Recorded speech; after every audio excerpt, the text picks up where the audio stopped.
जैसे कि हम सबको पता है कि सालार पार्ट 1 को ए की रेटिंग मिली है, यानी कि इससे ये क्लियर हो रहा है कि इस मूवी में हमें वॉयलेंस बहुत ज्यादा दिखेगा। और भाई अगर हम वॉयलेंस की बात कर ही रहे हैं तो हम सबके दिमाग में एनिमल मूवी जरूर आएगी। और हमें ये भी पता है कि उस मूवी को भी ए की रेटिंग ही मिली थी, तो क्या एनिमल जितना वॉयलेंस ही हमें सालार मूवी में भी देखने को मिलेगा? तो भाई सीन ये है कि एनिमल मूवी को ए रेटिंग मिली थी न्यूडिटी, अडल्ट लैंग्वेज, वॉयलेंस और अडल्ट साइंस की वजह से, जैसे कि मूवी के लास्ट में रणवीर करते हैं। लेकिन सालार में हमें पता है कि ना तो न्यूडिटी होगी और ना ही कोई फॉल्स लैंग्वेज को यूज किया जाएगा। यहाँ पर हमें भाई प्योर वॉयलेंस देखने को मिलेगा और सिर्फ वॉयलेंस की वजह से ही सालार को ए की रेटिंग मिल रही है। अब आप सोच रहे होंगे कि वॉयलेंस तो हमें केजीएफ चैप्टर 2 में भी देखने को मिला था और नॉर्मली साउथ इंडियन मूवीज में तो वॉयलेंस होता ही है ना, तो ये ए रेटिंग का क्या खेल है? तो दोस्तों याद करो केजीएफ चैप्टर 2 का वो सीन जिसमें फरमान के गले पे तलवार रखी थी और मेकर्स ने हमें उस सीन को इस तरह दिखाया था कि वहाँ पर तलवार चलने का एक्शन तो हो रहा था लेकिन हमें विजुअली गर्दन को कटते हुए वहाँ पर नहीं दिखाया गया। यही खेल है भाई, अब वहाँ पर हमें गर्दन को कटते हुए नहीं दिखाया गया, इसलिए केजीएफ चैप्टर 2 को यूए की रेटिंग मिली थी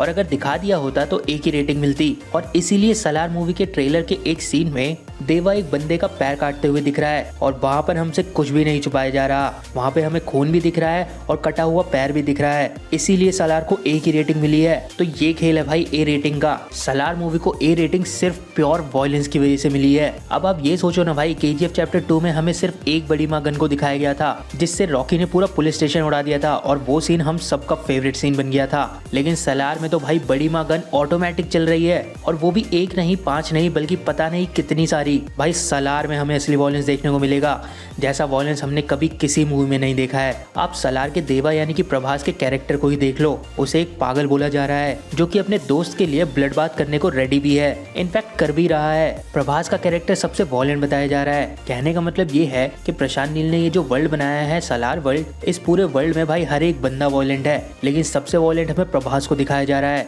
इसीलिए उसको मोस्ट वॉयलेंट बोला जा रहा है। साथ में ट्रेलर के एक सीन में देवा और वरदा अकेले पूरी आर्मी को मार रहे हैं और वो भी भाई तलवार जैसे हथियारों से, इसीलिए उस सीन में ये दोनों खून से नहाए हुए दिख रहे हैं। भाई प्रशांत नील सर दिखाने वाले हैं कि असली वॉयलेंट फिल्म किसे कहा जाता है, क्योंकि ऑनेस्टली बोला जाए तो एनिमल में हमें वॉयलेंस सिर्फ उस होटल वाली फाइट में दिखा था। आई मीन आपने इतनी बड़ी बंदूक बना दी और उसको एक इंडोर में चलाया, उसमें तो मजा नहीं आया भाई। और लास्ट में अजीज ने सिर्फ 2 बंदों को मारा था और भाई सालार में तो एक बंदा ही पूरी आर्मी को खत्म कर रहा है। आप सोच सकते हो यहाँ पे वॉयलेंस का लेवल क्या होगा भाई, कुछ बहुत खतरनाक दिखने वाला है भाई हम सबको कल। आपको याद होगा कि ट्रेलर में एक सीन में प्रभास इंग्लिश में एक डायलॉग बोल रहे हैं, प्लीज आई काइंडली रिक्वेस्ट। भाई ये सीन ट्रेलर में देख के ही मेरे गूज़बम्स आ गए थे, क्योंकि इस डायलॉग के बीच में प्रभास को कुछ लोगों को मारते हुए भी दिखाया जा रहा है और वो बहुत खतरनाक तरीके से मार रहे हैं उन लोगों को। मतलब भाई कल हमें वॉयलेंट मूवी की डेफिनेशन पता चलेगी और एक ब्लड बाथ दिखेगा। हमें कुछ एक्सपेक्ट नहीं करना कि रॉकी को दिखा दिया जाए या फिर केजीएफ और सालार का कोई कनेक्शन दिखा दिया जाए, क्योंकि भाई सरप्राइज का मजा एक अलग ही होता है। और क्या आपने इस चीज पे ध्यान दिया है कि आज सुबह सुबह होमवाले मूवीज ने, जो कि केजीएफ और सालार दोनों के मेकर्स हैं, उन्होंने केजीएफ चैप्टर 2 के मॉन्स्टर सॉन्ग की वीडियो रिलीज करी है।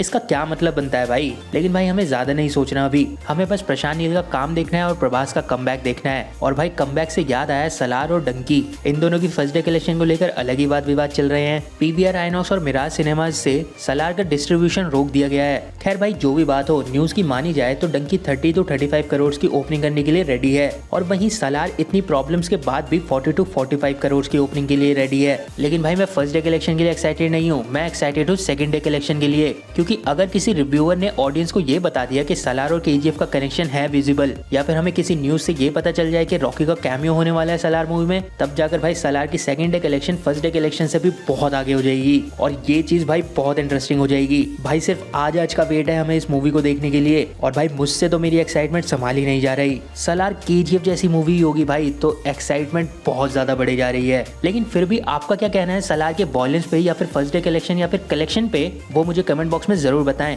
बाकी अगर आपको ये वीडियो पसंद आई हो और इस वीडियो ने आपको भी थोड़ा सा एक्साइटेड किया हो तो भाई वीडियो को लाइक कर दीजिए, ऐसे ऑसम कंटेंट के लिए हमारे चैनल को सब्सक्राइब कर दीजिए। आपसे मिलते हैं नेक्स्ट वीडियो में जल्दी ही।